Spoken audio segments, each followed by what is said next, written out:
requirements for CDL, the equivalent of a CDL in Canada are less. So he went to Canada, got a work permit in Canada, and got his CDL, got the equivalent of a CDL in the United States, his qualifications in Canada. He had his qualifications for 1 month prior to that accident. And he was on his first cross-country interstate trip with his new certification when the accident occurred. So he wasn't a citizen for one. Two, he didn't meet the requirements, and he went up to Canada where the requirements are less and got certified.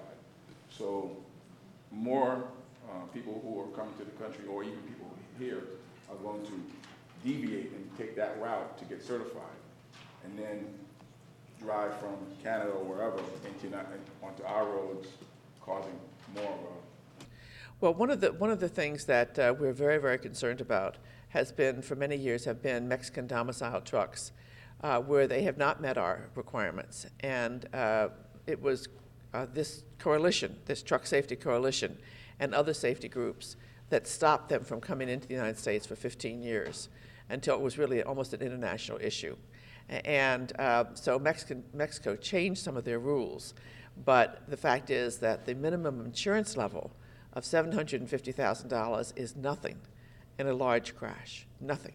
It will never pay for the expenses of people who are killed and injured, and particularly, that's for the whole crash. So if there are 10 people, that's all there would be. If there are 2, that's all there would be. And so one of the things that we've been fighting for have been higher insurance requirements, because that does deter fly-by-night truckers from coming on the road because they can't get permission to do so without getting the higher insurance.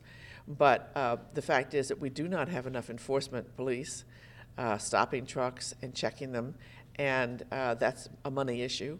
And so we want to build more and better highways, but we don't want to enforce the laws that we already have. Well, in Morgan's case, this particular driver was supposedly covered for $1 million, but he was on his first cross-country trip, and he was accompanied by somebody until he got to Massachusetts. And the guy got out of the vehicle, and then he went from Massachusetts to Virginia with his load, and he was going to take another load across the Bay Bridge to the Eastern Shore. So the trainer that was with him felt like he was able to manage from that point on, and then so. Well, I presume that he was a tired trucker. I don't know, but it sounds to me like he was, or maybe he was just an inexperienced truck driver. Yeah, well, we also have been pushing really hard, and we've sued a number of times to get training for young drivers, for the first-time drivers, to insist that they have to be trained before they can drive a truck. So there are a lot of different issues that are raised by that crash, and we're so grateful that she survived it. Are there any other questions? Yes, sir. Ms. Baker, you said you wanted President Obama to veto this bill should it come across his desk.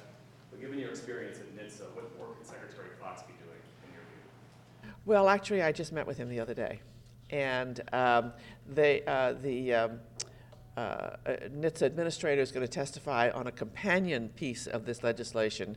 He wasn't going to, but now he is on Wednesday before the House Commerce Committee. That deals with automobiles as opposed to trucks. But we talked about the bully pulpit and speaking out against this bill, and I think that the Secretary will do that. I'm hoping he'll do it really quickly, because we need to gin up as much opposition as we can.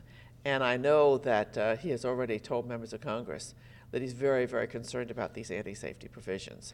So we hope he will do a lot more, and we've urged him to do so. And I hope he will also say that if this bill has all this anti-safety provisions in it, that he will recommend a veto to the president. That doesn't mean the president has to do it, but we hope that he will recommend that, because there has never been a bill like this with this huge accumulation of anti-safety provisions in it. And there are going to be more, because they're also going to have anti-safety provisions coming out of the Commerce Committee on automobiles, as already has been passed by the United States Senate. So it's a torrent of safety hazards that are being raised here. And as we said, it's the El Nino of anti-safety. Are there any other questions? Well, we thank you all so much for coming, and we thank all of the people who testified today and all of them who are standing here. Thank you so much.